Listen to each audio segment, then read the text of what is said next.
কোনো বৈধতা নাই, একটা অবৈধ তার যে নির্দেশ, তার দেশের আদালতের সিদ্ধান্ত অনুযায়ী সেই নির্দেশ মানার জন্য বাংলাদেশের অন্তর্বর্তী সরকার এত উন্মাদ ছিল কেন, এত অস্থির ছিল কেন?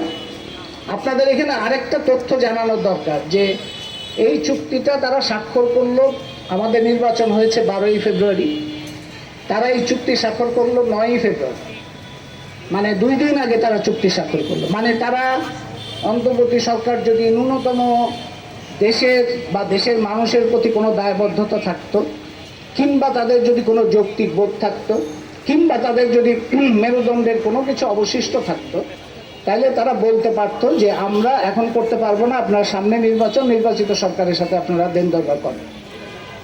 তা তারা করে নেই, বরঞ্চ তারা অতি উৎসাহ নিয়ে এই চুক্তিটা স্বাক্ষর করেছে। সেই চুক্তিতে কি কি আছে মাহমির্জা বলেছেন, হারুনুর রশিদ বলেছেন, তার মূল জিনিসগুলি হচ্ছে, মূল দিকগুলো হচ্ছে যে এমন অনেক কিছু আমদানি করতে হবে যেটা আমাদের আমদানি করার প্রয়োজন নাই, এমন দামে আমদানি করতে হবে যে দামে আমদানি করার আমাদের কোনো দরকার নাই, বা এর থেকে কম দামে আমরা অন্য জায়গায় পেতে পারি।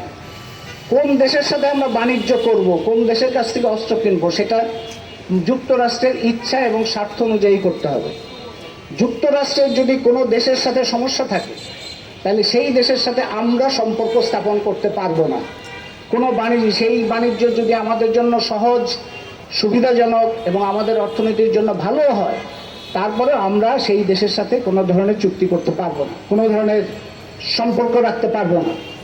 বেশি দামে অপ্রয়োজনীয় জিনিস আমদানি, অপ্রয়োজনীয় জিনিসের মধ্যে কী আছে যেটা বিস্তারিত বলেছেন মাহমির্জা, এগুলি এমন ধরনের জিনিস যেটা আমাদের দেশে কর্মসংস্থান হচ্ছে লক্ষ লক্ষ মানুষের, এবং যে জিনিস এখানে আমরা খুব সহজে উৎপাদন করতে পারি, সেই জিনিস বেশি দামে তাদের কাছ থেকে আমদানি করতে হবে।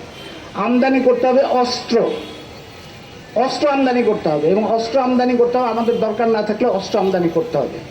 আমাদের দরকার নাই, আমাদের বোয়িং বিমান আমদানি করতে হবে। এই চুক্তি হয়েছে 9ই ফেব্রুয়ারি, কিন্তু আমরা যখন গত বছর জুন মাসে বাজেট 26-27 বাজেট যখন আমরা আলোচনা করি, তখন আমরা লক্ষ্য করলাম সেই বাজেটের মধ্যে 9ই ফেব্রুয়ারি যে চুক্তি স্বাক্ষর করেছে, সেইখানে যে শর্তগুলো আছে, সেই শর্ত বাস্তবায়ন তারা করার চেষ্টা করেছে গত বছরের বাজেটের মধ্যে জুন মাসে।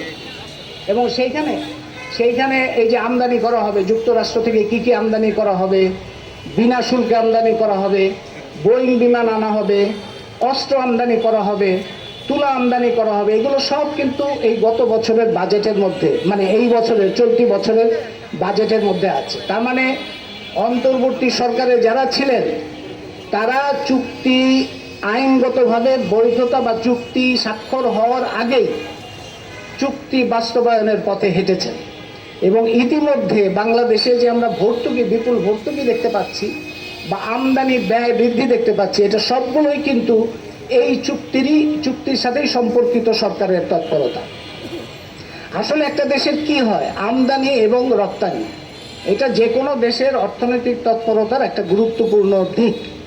আমাদের যে সমস্ত জায়গায় ঘাটতি আছে সেটা আমাদের আমদানি করতে হবে, যেগুলি আমাদের উদ্বৃত্ত আছে সেটা আমাদের রপ্তানি করতে হবে। আমরা রপ্তানি করব এমন জায়গায় যেখানে আমাদের জন্য ভালো হয়। আমরা নিয়ম হচ্ছে, আমরা মুক্ত বাজার অর্থনীতি এই সমস্ত কথাবার্তা তো সারাক্ষণই শুনি, এবং কারা বলে? মার্কিন যুক্তরাষ্ট্রের বিভিন্ন রকম থিঙ্ক ট্যাঙ্ক বলে, স্টেট ডিপার্টমেন্ট বলে, বিশ্ব ব্যাংক বলে, IMF বলে, ADB বলে, এরা সবাই বলে। তো বাজার অর্থনীতির নিয়মটা কি? নিয়মটা হচ্ছে যে বাজার হচ্ছে একটা, তারা বলে অদৃশ্য হস্ত, ইনভিজিবল হ্যান্ড। অদৃশ্য হস্ত মানে মার্কেট প্রসেসের মধ্যে দিয়ে যা হবে সেটাই হচ্ছে সবচাইতে ভালো। তার মানে কি, যে জায়গায় যে জিনিসের দাম কম হবে সেখান থেকে আমরা সেটা আমদানি করব, যেখানে আমাদের ভালো দাম পাবো সেখানে আমরা রপ্তানি করব। এই যে সাধারণ নিয়ম বাজার অর্থনীতি, এই বাজার অর্থনীতির নিয়মকে সম্পূর্ণভাবে ভঙ্গ করে কিংবা তার সম্পূর্ণভাবে তার বিরুদ্ধে গিয়ে যুক্তরাষ্ট্র বলছে যে আমাদের প্রয়োজন